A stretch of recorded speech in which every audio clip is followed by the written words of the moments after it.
Okay हम लोगों ने रेस्पिरेटरी सिस्टम स्टार्ट किया जिसमें मैंने आपको last time respiratory organs and उसके फंक्शंस आपको बताए थे। एक पिक्टोरियल रिप्रेजेंटेशन शो किया था +1 टेबल कॉलम जिसमें कि बहुत सारे ऑर्गन्स और उनके फंक्शंस दिए हुए थे। वो चीजें हमने लास्ट टाइम डिस्कस की। अब उससे आगे बढ़ के कुछ इंपॉर्टेंट कॉन्सेप्ट लेवल पे सारी चीजें डिस्कस कर लेते हैं। अब तक ऑर्गन्स था, तो ऑर्गन्स कैसे हैं? वो तो फिक्स हैं, उनके नाम आपको स्पेसिफिकली याद करने हैं और फंक्शन याद करने हैं, वो फिक्स नॉलेज हो गई। अब आपको जो मैं बताऊंगी that is related to the concept कि जो ब्रीदिंग एंड रेस्पिरेशन है उसके बीच में कॉन्सेप्चुअल डिफरेंसेस क्या है, प्लस वो हो कैसे रहा है, एग्जैक्टली मैकेनिज्म क्या है ब्रीदिंग का। तो that's why we are going to understand. उससे पहले एक और चीज बता देती हूँ, लंग से रिलेटेड है। Does everyone know lung is spongy organ which is double membranous? इतना मैंने बताया था आपको।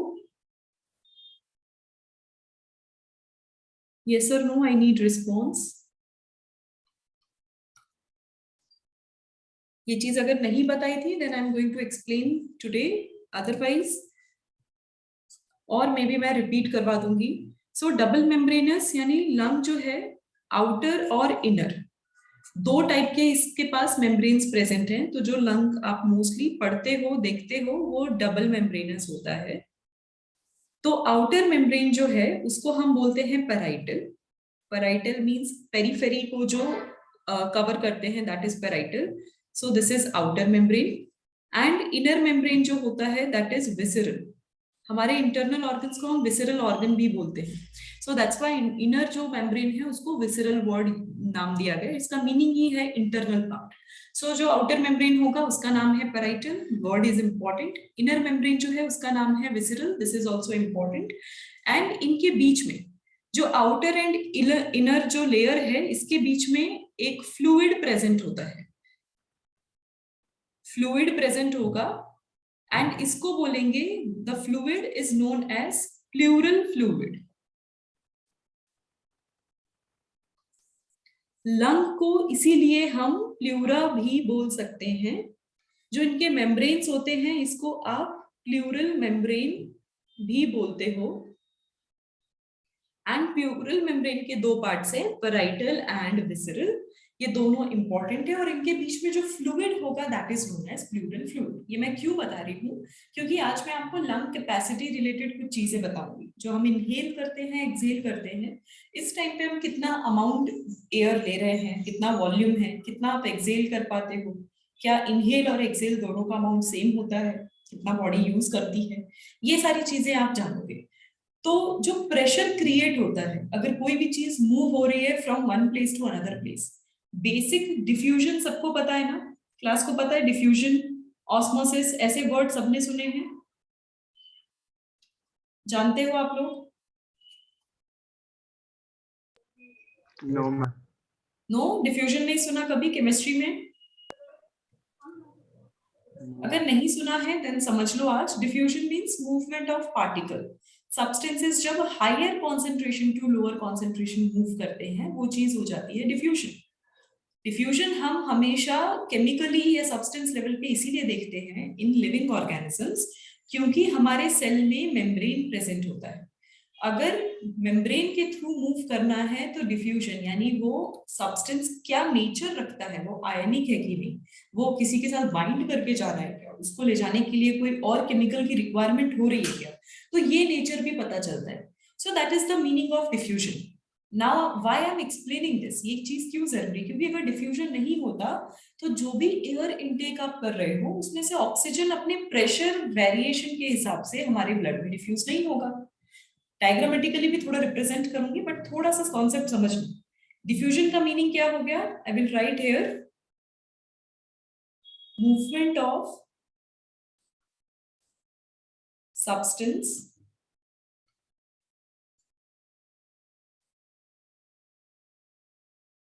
from higher concentration to lower concentration। ठीक है, अगर लिविंग ऑर्गेनिजम्स है तो बहुत सारे मेम्ब्रेन्स के थ्रू भी इनको गुजरना पड़ता है। और ऑस्मोसिस का मीनिंग क्या है? सेम है, बस इसमें सब्सटेंस की जगह वाटर। जब वाटर का movement from higher to lower through selectively permeable membrane,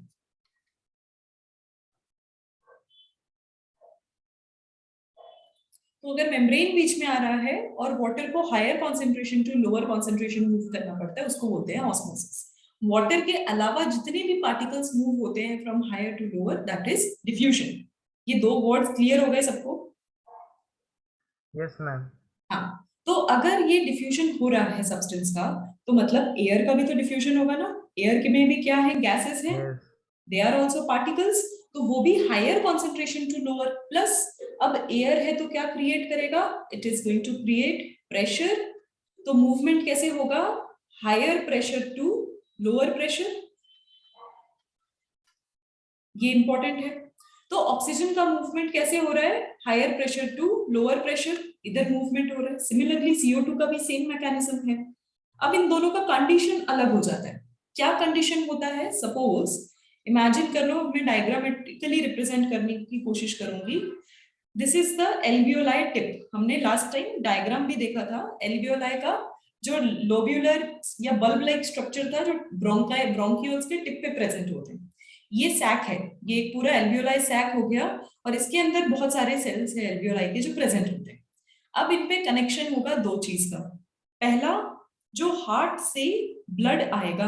अब आप लोगों ने सर्कुलेशन पढ़ा हुआ है, जब सर्कुलेशन पढ़ा है तो बात समझते हो कि हार्ट क्या भेजता है, डीऑक्सीजनेटेड ब्लड। क्यों भेजता है, जाओ उसमें ऑक्सीजन भर कर लाओ, तभी तो उसको डीऑक्सीजनेटेड बोलते हैं। तो वो ब्लड का जो भी नेटवर्क है, तो आपको ये भी पता है कि सर्कुलेटरी सिस्टम जो है हमारी क्लोज सर्कुलेटरी सिस्टम है। क्लोज सर्कुलेटरी सिस्टम होने की वजह से अब यहाँ पे क्या होगा, जो भी डीऑक्सीजनेटेड है वो CO2 का कॉन्सेंट्रेशन ज्यादा है। प्लस वेन्स या ब्लड वेसल्स का नेटवर्क कभी भी ब्रेक नहीं हो सकता, इट इज क्लोज्ड। क्लोज यानी अगर एक्सचेंज करना होगा तो वहां पे कैपिलरीज बन जाएंगे। So this area which I have drawn over here, जहां पे कंबाइन कर रही हूं मैं दोनों को, this is the blood capillary. कहाँ पे प्रेजेंट है ये कैपिलरी, ये वहां प्रेजेंट होगा जहां से आपको एक्सचेंज करना है, लेन देन करना है। और कहाँ पे लेन देन करना है गैसेस का, एल्वियोलाई पे। एल्वियोलाई क्या है, टिप रीजन है ब्रोंकियोल के। तो जो नेजल कैविटी से शुरू हुआ था या नेजल पाथवे से जो शुरू हुआ था, वहां से शुरू होते होते वो कंटिन्यूअसली वो चेन जो है, वो पाथवे जो है, वो एंड कहाँ पे होता है, एल्वियोलाई पे। जहां एंड होगा वही एक्सचेंज पॉइंट होगा। तो जहां भी एक्सचेंज पॉइंट होगा वहां पे कैपिलरीज प्रेजेंट होंगी। टिश्यू पे भी कैसे कैपिलरीज प्रेजेंट होती है, किडनी में भी कैपिलरीज, हर जगह कैपिलरीज है, क्योंकि वहां पे लेन देन करना है। अभी यहाँ पे अभी कैपिलरीज हो गए, और दूसरा जो रेड कलर है that is related to arteries. वो वहां पे ऑक्सीजन का कॉन्सेंट्रेशन ज्यादा है। अब एल्वियोलाई में क्या हो रहा है, आपने इनहेल किया, बहुत सारा एयर है, इनटेक कर लिया। एयर इनटेक होने की वजह से मूव करता हुआ वो एयर यहाँ पे आया। यहाँ पे अगर एयर आ रहा है तो एयर में ऑक्सीजन कॉन्सेंट्रेशन जो है वो ज्यादा है। और हार्ट से अभी ताजा ताजा डीऑक्सीजनेटेड ब्लड आया है। हार्ट से जो डीऑक्सीजनेटेड ब्लड आया है, इसमें CO2 का कॉन्सेंट्रेशन बहुत ज्यादा है। और ज्यादा होने की वजह से ये higher concentration to lower concentration, यानी जो एयर, एटमॉस्फेरिक एयर प्रेजेंट है हमारे पास, उसमें CO2 का कॉन्सेंट्रेशन बहुत कम है as compare to our blood vessels. तो कहाँ मूवमेंट होगा CO2 का, इधर मूवमेंट हो जाएगा। बट जो ऑक्सीजन है उसमें वो ज्यादा है as compare to again blood vessel. तो ऑक्सीजन कहाँ मूव हो जाएगा, इधर मूव हो जाएगा। और ब्लड का फ्लो जो है वो इस डायरेक्शन में चल रहा है। तो ब्लड कैसे मूव हो रहा है, यहां से शुरू हो रहा है और इधर जा रहा है। तो CO2 इधर है, कॉन्सेंट्रेशन चेंज हो रहा है यहाँ पे, तो वो इधर चला जा रहा है क्योंकि यहाँ पे कम है। तो उसने CO2 मूव करते करते क्या देखा कि अरे इधर तो कम जगह है, तो ऑटोमेटिकली इस तरफ मुड़ गया। ऑक्सीजन इधर से आया, एरो का डायरेक्शन, एटमॉस्फेरिक एयर का डायरेक्शन देख लो, तो वहां से आया, चलते चलते उसे एंड, डेड एंड मिल गया। डेड एंड में उसने क्या देखा, ब्लड का फ्लो इधर ही हो रहा है, प्लस कॉन्सेंट्रेशन यहाँ पे कम है, तो वहां पे वो चला गया, और इस तरीके से गेशियस एक्सचेंज हो पाया। सो ये जो मैंने डायग्राम आपको बताया है, that is nothing but the gaseous exchange at alveoli. और इसके पीछे कॉन्सेप्ट क्या है, चेंज इन प्रेशर, ये इसका मेन कॉन्सेप्ट है। और मूवमेंट का डायरेक्शन क्या है, higher pressure to lower pressure. तो इसको हम पार्शियल प्रेशर भी बोल सकते हैं, partial pressure to lower partial pressure. Both oxygen and CO2। और ये कहाँ हो रहा है, लोकेशन आपको एल्वियोलाई मैंने बता दिया। सो दैट इज बेसिक मैकेनिज्म कि गैसियस एक्सचेंज कैसे होगा। तो क्या कॉन्सेप्ट आपको ध्यान में रखना है, कहीं भी अगर एक्सचेंज हो रहा हो बॉडी में, तो उस एक्सचेंज के टाइम पे क्या प्रेजेंट होगा, ब्लड कैपिलरीज प्रेजेंट होंगे, पहली चीज। दूसरी चीज क्या होगी, दूसरी चीज ये होगा कि कभी भी डिफ्यूजन या कोई भी सब्सटेंसेस का मूवमेंट होगा higher concentration to lower concentration. उल्टा भी होता है, कभी कभी होता है ऐसा कि लोअर टू हायर भी मूवमेंट होता है, लोअर टू हायर भी जाता है। ऐसा कब रिक्वायरमेंट होता है, जो बहुत मजबूरी हो जाए, बॉडी को वो सामान चाहिए, वो सब्सटेंस चाहिए, बट बाहर जो है, टिश्यू के बाहर है, उसका नंबर ऑलरेडी कम है। तो ऐसे केस में क्या होता है, एनर्जी की रिक्वायरमेंट पड़ती है। तो जब भी लोअर टू हायर होगा, इस केस में इस्तेमाल होगा ATP. ATP is the energy molecule या एनर्जी करेंसी। और ये एनर्जी करेंसी का इस्तेमाल करके हम एक्टिव ट्रांसपोर्ट करते हैं। ओके, तो ये gaseous exchange at alveoli through diffusion भी आप बोल सकते हो। ये यूनिवर्सल कॉन्सेप्ट है। तो कितने बेसिक से कॉन्सेप्ट पे हमारी बॉडी में गैसियस एक्सचेंज हो रहा है, इतना इंपॉर्टेंट काम हो रहा है। ये बात सबको समझ में आई? टेक 1-2 मिनट्स, कॉन्सेप्ट समझो, फिर से देखो। एनी डाउट देन आस्क मी।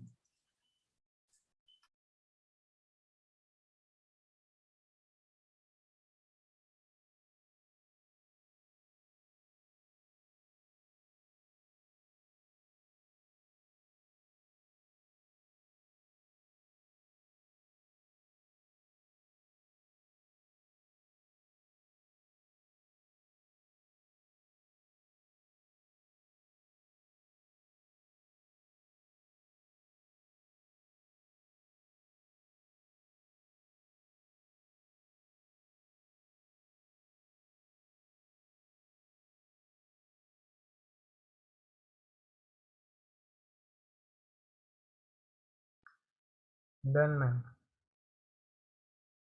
ओके, नो डाउट्स, किसी को भी कोई डाउट नहीं है? Shall I move ahead? चलो एक क्वेश्चन मैं ही पूछ लेती हूँ आप लोगों से। सबको रेस्पिरेशन का मीनिंग पता चल गया? Can anyone tell me difference in respiration and breathing? What is respiration and what is breathing? You can raise your hand जिनको आंसर करना है।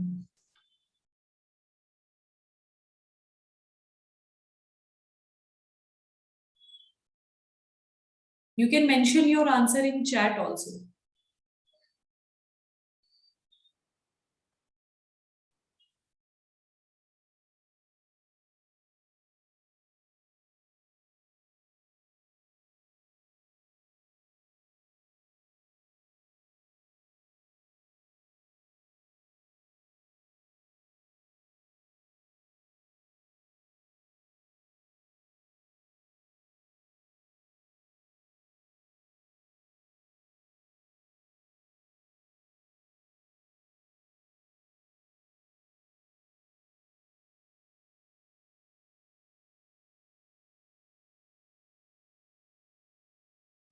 Yes, Sanvi.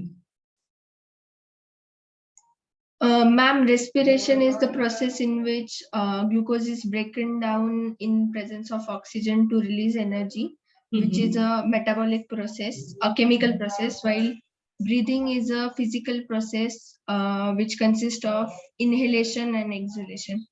Okay, very good, very good. So respiration को आप biochemical process बोल सकते हो। Of course, जैसा आपने बोला, सानवी ने कहा मेटाबॉलिक प्रोसेस है, यानी किसी मॉलिक्यूल का ब्रेकडाउन हो रहा है। और मॉलिक्यूल कौन है यहाँ पे? ग्लूकोज है। ग्लूकोज के ब्रेकडाउन से आप क्या करवा रहे हो? एनर्जी प्रोड्यूस करवाने की कोशिश कर रहे हो। Breathing is the physical process जिसमें कि हम इनहेलेशन एंड एक्सहेलेशन कर रहे हैं। अब एक क्वेश्चन है, बच्चे हमेशा पूछते हैं कि respiratory system is all about breathing. जो रेस्पिरेटरी सिस्टम आपने पढ़ा था, उसमें हम ब्रीदिंग के बारे में ज्यादा पढ़ते हैं, यानी उसमें इनहेल और एक्सहेल के कॉन्सेप्ट को हम समझ रहे हैं। तो फिर हम ब्रीदिंग को रेस्पिरेशन क्यों नहीं कहते? ये बच्चों का मैक्सिमम क्वेश्चन रहता है। तो उसका रीजन मैं दे देती हूँ, अगर कभी सब्जेक्टिव क्वेश्चन आया, कोई आपसे पूछे इन फ्यूचर कि वाई सो, रेस्पिरेशन तो सेल में होता है, इंडिविजुअल सेल में होता है, location of respiration is everywhere, आपके जितने बॉडी में सेल्स है सब कोई रेस्पायर कर रहा है, क्योंकि हर सेल को अपने लेवल पे एनर्जी चाहिए, एंड उसके लिए ग्लूकोज जो है वो घर घर यानी सेल टू सेल जाके डिस्ट्रीब्यूट हो ही रहा है। तो वो तो हो रहा है केमिकली या मेटाबॉलिक पाथवे है जो स्मॉल लेवल पे चल रहा है। देन व्हाई हम हमारे ब्रीदिंग वाले प्रोसेस को रेस्पिरेटरी सिस्टम क्यों कहते हैं? सो द रीजन इज, जो मैकेनिज्म ऑफ रेस्पिरेशन है, अगर मैं रेस्पिरेशन की बात करूं तो इस मैकेनिज्म में 2-3 इंपॉर्टेंट स्टेप्स होते हैं। पहला है ब्रीदिंग। रेस्पिरेशन के लिए ब्रीदिंग बहुत जरूरी है, इसी की वजह से गैसेस का, ऑक्सीजन का इंटेक होता है। देन दूसरा पार्ट है ट्रांसपोर्ट ऑफ गैसेस, जिसमें ऑक्सीजन के बारे में मैं बात कर रही हूँ। देन थर्ड पार्ट आता है सेल्यूलर रेस्पिरेशन, यानी सेल्यूलर लेवल पे ग्लूकोज का ब्रेकडाउन हुआ टू क्रिएट एनर्जी। तो इसमें जब ग्लूकोज का ब्रेकडाउन होता है, उस ग्लूकोज के ब्रेकडाउन के लिए ऑक्सीजन की रिक्वायरमेंट है। ऑक्सीजन के प्रेजेंस में ग्लूकोज का ब्रेकडाउन हुआ और आपका आउटपुट मिलता है CO2, some water and some amount of energy. यही वो एनर्जी है जिसको मैंने ATP बोला है। तो ये जो आउटकम है ना, इसमें CO2 एज अ वेस्ट निकल रहा है। तो ट्रांसपोर्ट ऑफ ऑक्सीजन के साथ साथ transport of CO2 is also important, क्योंकि ये एक बाय प्रोडक्ट है रेस्पिरेशन प्रोसेस का। सो ब्रीदिंग इज इंपॉर्टेंट ताकि रेस्पिरेशन हो पाए। क्यों? क्योंकि गैसेस चाहिए, रिक्वायर्ड ऑक्सीजन की जरूरत है, और उस गैस को लाने के लिए जो ग्रुप ऑफ ऑर्गन्स मदद करते हैं उनको हम रेस्पिरेटरी सिस्टम में काउंट करते हैं। आपको रेस्पिरेटरी सिस्टम इसीलिए जरूरी नहीं है कि आप ब्रीदिंग कर सको, ब्रीदिंग इसीलिए कर रहे हो ताकि आप रेस्पिरेशन प्रॉपरली कर सको। There we need oxygen. So connection is different, means जो रेस्पिरेशन है उसके लिए ब्रीदिंग इंपॉर्टेंट है, और वो ब्रीदिंग करवाने वाले जितनी भी ऑर्गन्स की असेंबली है उसको हम ऑर्गन रेस्पिरेटरी सिस्टम कह रहे हैं। दैट्स व्हाई उसको हम रेस्पिरेटरी सिस्टम का नाम दे रहे हैं, ना कि breathing system. Understood everyone?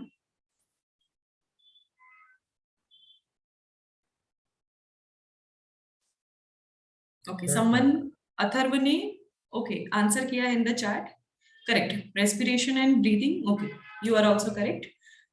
Shell I change the slide? इतनी बात सबको समझ में आई? कॉन्सेप्चुअली Yes, कोई ma'am. Doubt?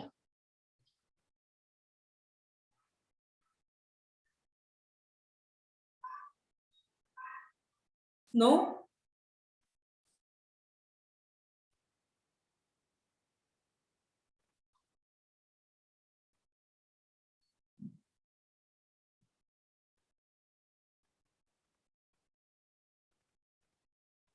Students, I need response, yes or no. Shall I move ahead? Yes, ma'am. Yes, ma'am. Okay. Next part is related to respiratory volumes, या फिर lung capacities भी बोल सकते हैं उसको।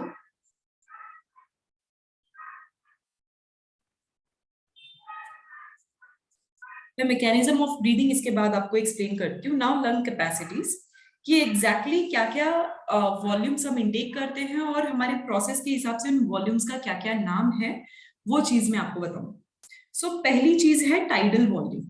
जो फर्स्ट वर्ड आप लोग क्वेश्चंस में भी देखोगे, इन जनरल भी ह्यूमन फिजियोलॉजी के बारे में पढ़ोगे तो टाइडल वॉल्यूम वर्ड आता है। सो इसका मीनिंग है वॉल्यूम ऑफ एयर इंस्पायर्ड और एक्सपायर्ड, नॉर्मली बिना किसी प्रेशर के, बिना किसी फोर्स के, जो भी आप नॉर्मल इंस्पिरेशन या इनहेलेशन कहते हो वो करोगे, और एक्सहेलेशन जो नॉर्मली हो रहा है, इसका वैल्यू है समवेयर अराउंड 500 ml। तो बिना किसी फोर्स के, when your body is completely relaxed, तो जो नॉर्मली आप इंस्पायर या एक्सपायर करोगे that is 500 ml, which is a tidal volume. तो यहाँ पे किसी भी एक्स्ट्रा फोर्स की रिक्वायरमेंट नहीं है, ना ही एक्स्ट्रा वॉल्यूम की। Then next is inspiratory reserve volume.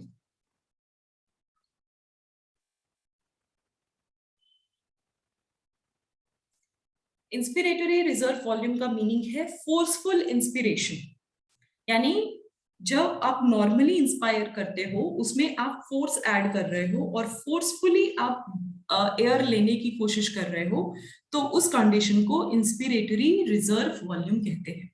इसका वैल्यू जो है, इसका range somewhere around 2500 to 3000 ml तक वेरी कर जाता है। This is the range for IRV, inspiratory reserve volume.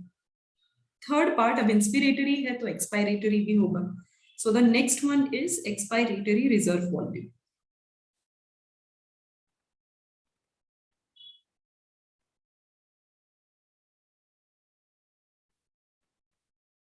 इसका मीनिंग अगेन, जो भी एडिशनल या फोर्सफुल एक्सपायरेशन कर रहे हो, that is expiratory reserve volume.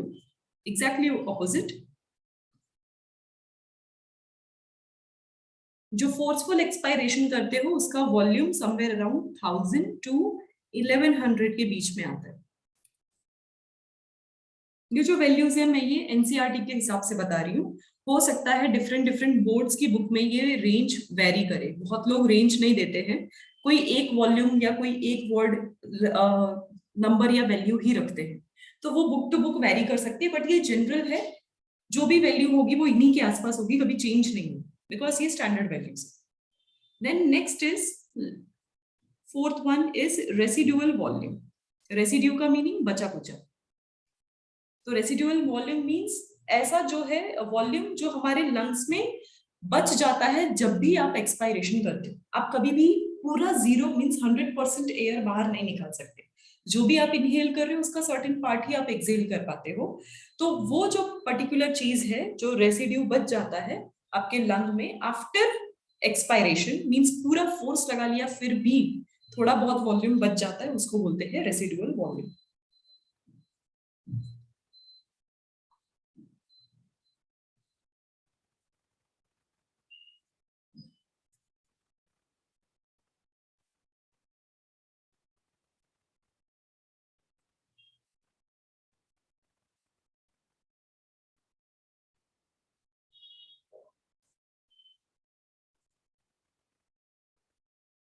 इसका volume somewhere around 1100 to 1200 ml, that is the force residual volume. यानी फोर्सफुल एक्सपायरेशन कर लोगे उसके बाद भी इतना बच जाता है। पता है क्यों बचता है? ताकि लंग्स कोलैप्स ना हो। हमारा लंग्स क्या है, वो स्पॉन्जी नेचर का, इसीलिए लंग के बारे में बताया। जो प्लूरा है या प्लूरल मेम्ब्रेन है, ये स्पॉन्जी नेचर के होते हैं, और स्पॉन्जी नेचर होने की वजह से इनमें कोलैप्स होने के चांसेस बहुत ज्यादा है, वैक्यूम क्रिएट हो जाएगा। इट्स लाइक अ बलून, तो बलून में से हवा निकाल दोगे तो वो पिचक जाता है, तो सेम हमारे लंग का भी असर हो जाता है। तो थोड़ा रेसिडुअल वॉल्यूम, एयर वॉल्यूम होना जरूरी होता है ताकि लंग्स कोलैप्स ना करे, क्योंकि जिस मोमेंट कोलैप्स कर गए एल्वियोलाई भी डैमेज हो जाएंगे और वहां पे प्रेजेंट ब्लड वेसल्स भी डैमेज हो जाएंगे। रीजन पता है क्या है? द सेम रीजन जो हम पे होता है because of the atmosphere. So the reason is atmospheric pressure. सबको पता है ना, अगर स्पेस में आप गए, वो स्पेस सूट हम क्यों पहनते हैं, या फिर जो डाइवर्स जो डीप सी डाइविंग करते हैं वो भी स्पेशल सूट पहनते हैं ताकि उनके ब्लड वेसल्स का प्रेशर मेंटेन हो सके, बॉडी प्रेशर मेंटेन हो सके। अगर प्रेशर ज्यादा बढ़ गया, प्रेशर बढ़ने की वजह से फोर्स पड़ता है इन द मॉलिक्यूल्स, गैसेस जो हम इनहेल और एक्सहेल कर रहे हैं, उसकी वजह से जो वॉल्यूम है वो इंक्रीज हो सकता है या सडन डिक्रीज हो सकता है, ब्लड वेसल्स रप्चर हो सकते हैं या बर्स्ट आउट हो सकते हैं।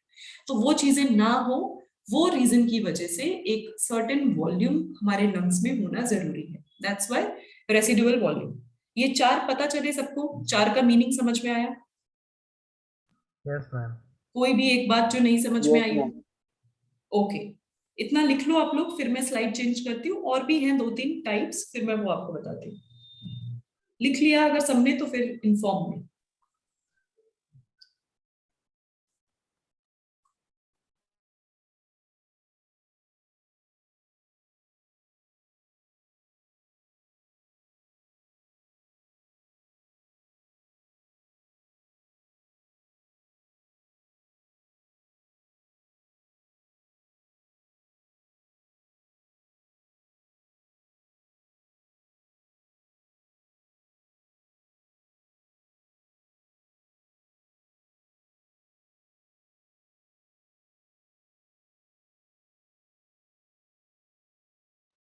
लिख लिया मैम।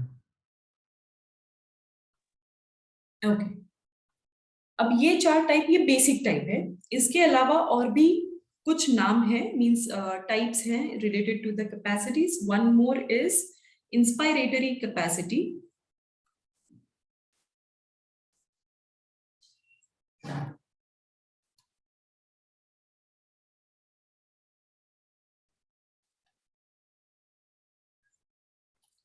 मीन्स टोटल वॉल्यूम जो भी एक पर्सन इंस्पायर कर सकता है, चाहे फोर्स करके चाहे जो टाइडल वॉल्यूम है वो दोनों को मिला के, तो उसको बोलते हैं inspiratory capacity.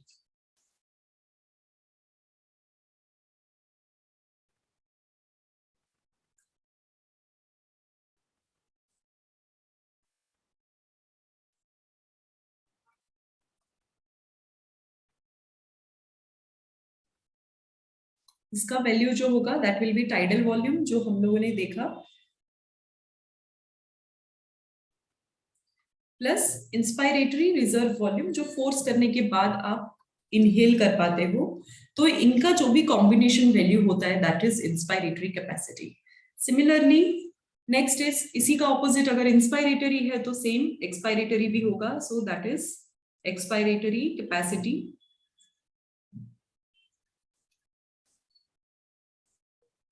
Expiratory capacity means again tidal volume जो नॉर्मल 500 था, प्लस एक्सपायरेटरी रिजर्व वॉल्यूम जो भी आप फोर्स करके जितना भी एक्सपायर कर पाओगे, बाहर निकाल पाओगे air, that is expiratory reserve volume. तो दोनों के कॉम्बिनेशन जो भी वैल्यू बनती है that is expiratory capacity. This is the total capacity जो आप निकाल सकते हो. वॉल्यूम मींस जो है ऑलरेडी, कैपेसिटी मींस उसको करने की शक्ति, that is capacity. And volume क्या है? क्वांटिटी है. And capacity is the power, कि किसी के पास कितनी पावर है.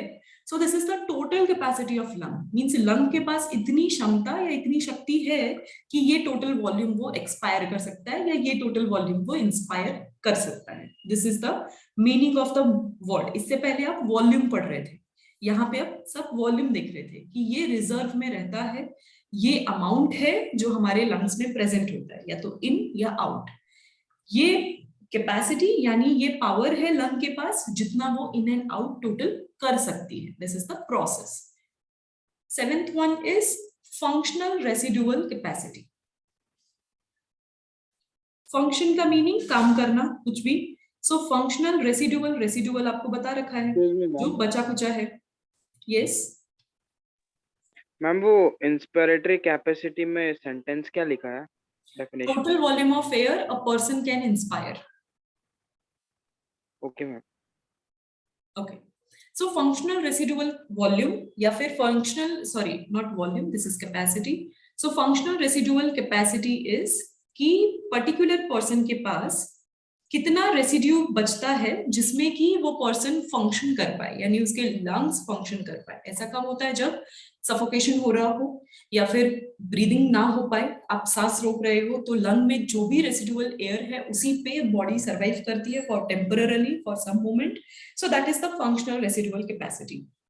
इसकी वैल्यू आप कैसे रख सकते हो? वो जो भी आप फंक्शन करोगे, तो जितना भी आपने इंस्पायर किया प्लस जो भी रेसिडुअल वॉल्यूम हुआ, तो फोर्स में आप जितना भी इंस्पायर करोगे और रेसिड्यू में जो ऑलरेडी प्रेजेंट है उसमें, वो दोनों को मिला के वो होगा आपका functional residual capacity.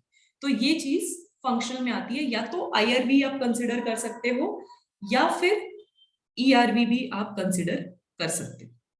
That is your functional residual capacity. Eighth one is vital capacity. Vital, vitality का मीनिंग है लाइफ. जिंदा रहने के लिए क्या चाहिए? तो vital capacity is something your tidal volume plus आपका ईआरवी और IRV. That is your vital capacity. And the last one, ये लास्ट है अब आपका, which is total lung capacity. Total lung capacity यानी टोटल कितना आपके पास है. तो इधर ईआरवी और आईआरवी के टाइम पे, यानी इंस्पिरेशन, दो कंडीशन हो जाएंगे. एक इंस्पिरेशन का कंडीशन हो जाएगा, एक एक्सपायरेशन का कंडीशन हो जाएगा. अगर इंस्पायर कर रहे हो या इनहेल कर रहे हो, ऐसे केस में आप क्या करोगे? आईआरवी कंसिडर करोगे प्लस रेसिडुअल वॉल्यूम कंसिडर करोगे प्लस आप टाइडल वॉल्यूम कंसिडर करोगे, that is the total capacity. And अगर एक्सपायरेशन का कंडीशन है तो again ERV plus residual volume means जो भी था फंक्शनल एंड वाइटल दोनों को आपने ऐड कर दिया, जिसमें कि कॉमन ये है, ये दो वैल्यू कॉमन है, तो उन सब चीजों को आप टोटल लंग कैपेसिटी कह सकते हो ऑफ बोथ द इवेंट्स। ये दोनों अलग अलग इवेंट्स हैं, इनको सेम कंसिडर नहीं कर सकते। क्यों नहीं कर सकते? क्योंकि एक्सपायरेशन के टाइम पे सेम अमाउंट जो है, नॉर्मली जरूरी नहीं कि आप फोर्स करो तो सेम अमाउंट ही एक्सपायर हो। नॉर्मली जब आप रिलैक्स्ड हो ड्यूरिंग टाइडल वॉल्यूम, तब inspiration and expiration almost same होते हैं, विच इज 500 ml।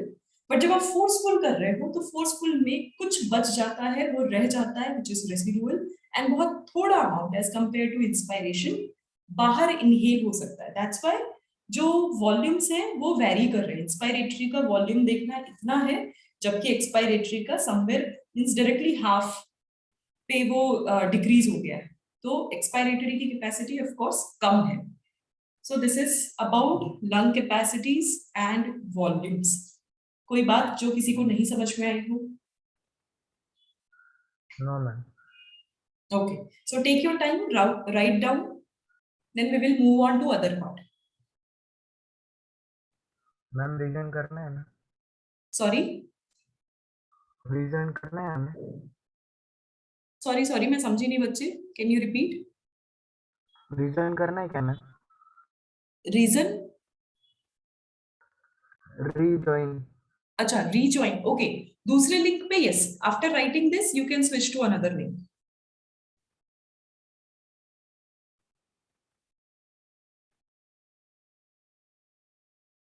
अगर सब लोगों ने लिख लिया है तो ऑटोमेटिकली आप दूसरे लिंक पे जा सकते हो।